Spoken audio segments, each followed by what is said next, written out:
நான் தெரியாதனமா வில்லாரி வில்லன் ஒரு படம் டைரக்ட் பண்ணேன். நான் வில்லாரி வில்லன் ஒரு படம் டைரக்ட் பண்ணேன். அதுவே வந்து எனக்கு ஒரு 125 படத்துல நடிச்சதுக்கு அப்புறம் ஒரு படம் டைரக்ட் பண்ணல. அப்பதான் நடிப்புங்கிறது எவ்வளவு சுகமான வேலைன்னு தெரிஞ்சது.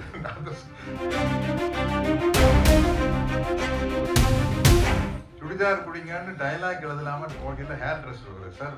நக்மாக்கு கொண்டையா லூஸ் ஹேரா ஜடையா சார். அம்மா அம்மா தேவையா உனக்கு டைரக்ஷன்? வெங்காய படத்தை ப்ரமோட் பண்ணதுக்காக நன்றி சொல்லலாம். ஏன்னா அந்த படத்தில் நானும் இருக்கிறேன். மேடையில் இருக்கிற அத்தனை பேருக்கு என்னுடைய வணக்கத்தை சொல்லிக்கிறேன்.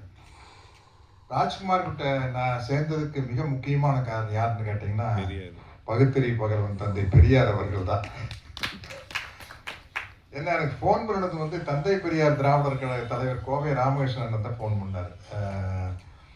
நம்ம தம்பி ஒருத்தர் வராருங்க, ஐயாவோட தொண்டர், நீங்கள் என்னென்னு பார்த்து என்ன முடியுமோ செய்யுங்க. ஏன்னா அவருக்கு பெருசாக சினிமா பற்றியெல்லாம் தெரியாது ராமகிருஷ்ணனுக்கு. வந்தால் இப்படி ஆசிட்டிஸ் நீங்கள் சத்யராஜாவே வரணும், அதில் ஒரு பாட்டு வருது, அதில் மட்டும் பெரியார் கெட்டப்பில் ஒரு 4-5 ஷாட் வந்தீங்கன்னா போதும் அப்படின்னு சொல்லி பண்ணேன். எனக்கு வந்து ஒரு படம் நடிக்கல எப்படி வரும் அப்படிங்கிறது தெரியாது. கேரக்டர் ரோல் பண்ண ஆரம்பிச்சதுக்கப்புறம் கதாநாயகன் நடிக்கலையாவது முழு கதையை சொல்லுவாங்க. இவங்க மியூசிக், இவங்க கூட நடிக்கிறவங்க கமனம்னா செந்தில், அது ஒரு பேக்கேஜ் இருக்கும். இப்போ கேரக்டர் ரோல் பண்ணிட்டு இருக்கீங்களா, ஒரு 20 வருஷமா வந்து நம்ம கேரக்டர் தப்புலாம் இருந்தால் போய் நடிச்சுட்டு வந்துடுது, அவ்வளோதான். நானும் கூட அதுக்கு ஒரு பஞ்சு டயலாக் வச்சிருக்கேன். வால்டர் வெற்றிவேல் அமெரிப்படை காலத்தில் சினிமா என் கையில் இருந்தது, இப்போ நான் சினிமா கையில் இருக்கேன். அதனால வந்து போனோமா வந்தோமா அதுதான். அப்புறம் நான் நடிக்காத படத்தினுடைய இசை வெளியீட்டு விழா ப்ரமோஷனுக்கு நான் போறதில்லை. இப்போ சேரன் சார்னா போய் ஆகணும், என்ன எழுத்தாளர் சங்க தலைவர், இயக்குனர் சங்க தலைவர், தயாரிப்பாளர் சங்க தலைவர்னா போயிடணும். நான் ஏன் போறதில்லைன்னா, பிரச்சனை என்னன்னா, மாசம் ஒரு படம் வருது. அது நான் போன மாதம் வந்து சாருகேசி, இந்த மாதம் ஜிடி நாயுடு, அடுத்த மாதம் மண்டாடி வருது. இப்போ நம்ம நடித்த படத்தை பற்றி நம்மளுக்கு சின்ன விமர்சனம் மனசுக்குள்ள இருந்தாலும் கூட அது மேடையில் சொல்கிறது நாகரிகம் இல்லை. அந்த படத்தை பற்றி புகழ்ந்துதான் பேசியானு. என்கிட்ட இருக்கிற மிஸ்டேக், ஒரு 2 பால் ஓவராகவே போடுவேன், எக்ஸ்ட்ராவாக 2 பால் போடுவேன். ஏன்னா அவங்க மனிதர்களுடைய சந்தோஷம், குறிப்பாக கலைஞர்களுடைய சந்தோஷம் வந்து அங்கீகாரத்துக்காக ஏங்குவது தானே, பாராட்டுக்காக ஏங்குவது அப்படிங்கிறத மனிதனுடைய மனமே. அதனால அதை நம்ம ஃபுல்ஃபில் பண்ணிட்டு போவோமே. நானும் மணிவண்ணன் சார்லாம் சும்மா தமாஷா சிரிச்சு பேசினேன். தலைவரை, ஐஸ் வைக்கிறதுனா சின்ன கியூபெல்லாம் வைக்கக்கூடாது தலைவரை, அது வலிக்கிட்டு வந்துடும். பெரிய பாரை தூக்கி போட்டு அடிச்சிடணும். ஒன்னா அவன் மண்டை உடையணும், இல்லாச்சு ஐஸ் உடையணும், 2 வைக்கிற ஐஸை அப்படி வச்சுட்டு போயிடணும் அப்படின்னு சொல்லுவேன். பட் இந்த படத்துக்கு நான் ஏன் வந்தேன் அப்படின்னா, வெங்காய படம் பார்த்து பிரமிச்சு போயிட்டேன். ஏன்னா நான் போய் 1 நாள் நடிச்சுட்டு வந்தேன், 2 நாள் நடிச்சுட்டு வந்தேன். மற்றபடி உள்ள என்ன இருக்குன்னு தெரியல. படம் பார்த்தா என்னடா இவ்வளோ பிரமாதமா இருக்குது, இது என்ன டேக் ஆஃப் ஆகிறது கஷ்டம், எனக்கே தெரியும். ஆனந்தவனில் மட்டும் பிரமாதம் விமர்சனம் எழுதுறாங்க நினைக்கல. அப்போ வந்து இந்த மாதிரி மீடியா எல்லாம் ஆனந்தவுடன், குங்குமம் மாதிரி பத்திரிகைகள், எல்லா பத்திரிகையிலையும் பிரமாதமா எப்படி சேரன் சார் ஆட்டோகிராஃப் வந்து அடிச்சு தூக்கி ஒரு 10 நாள் கழித்து சமர்ப்பிக்கப்படும் நினைக்கல. எங்கேயோ போயிடுச்சு, ஆட்டோகிராஃப் போட்ட கூட பெரிய போடு. அது மாதிரி விமர்சனங்கள்லாம் பிரமாதமா இருக்குது. பட் படம் டேக் ஆஃப் ஆகுது. அதுக்கப்புறம் சரி எத்தனையோ படங்கள் இப்படி வந்துட்டு போயிடுச்சு அப்படின்னா, ரோகிணி மேடம் பார்த்துட்டு சேரன் சார்கிட்ட சொல்லி அதை ரீரிலீஸ் பண்ணி அதில் ஒரு காசு பார்த்தது வந்து பெரிய விஷயம். அதுக்கு வந்து சேரன் சாருக்கு மிகப்பெரிய நன்றியை சொல்லிக்க ஆசைப்படுறேன். அப்புறம் ஒரு இயக்குனருடைய கற்பனை பாருங்க.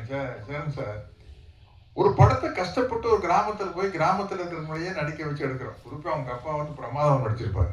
அந்த கஷ்டத்தை ஒரு படமா எடுக்கிறது. ஒரு படம், அந்த எவ்வளவு காமெடிகள் அதுக்குள்ள இருக்கும்.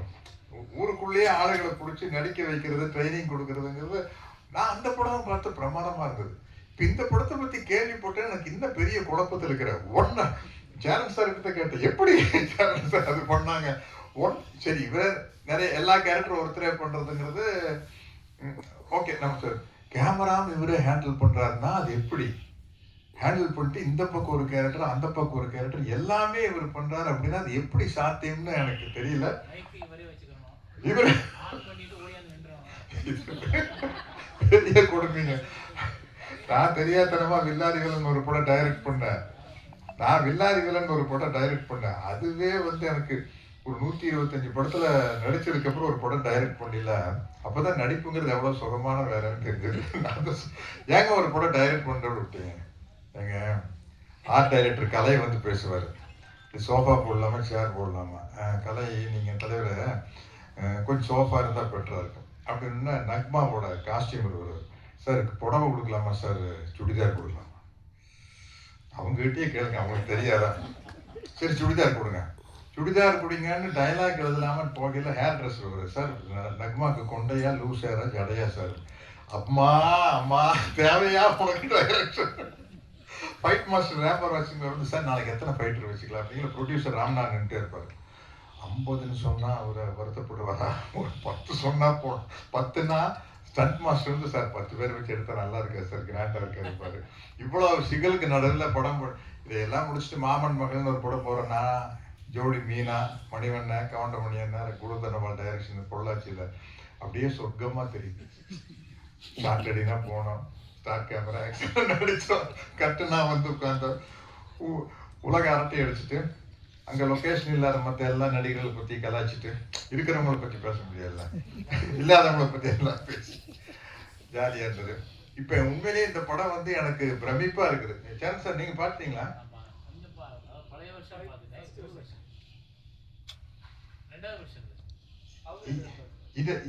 இதெல்லாம் இருக்கு படத்துல. இது எப்படி சாத்தியம் எனக்கு ஒன்றும் புரிய மாட்டேங்குது.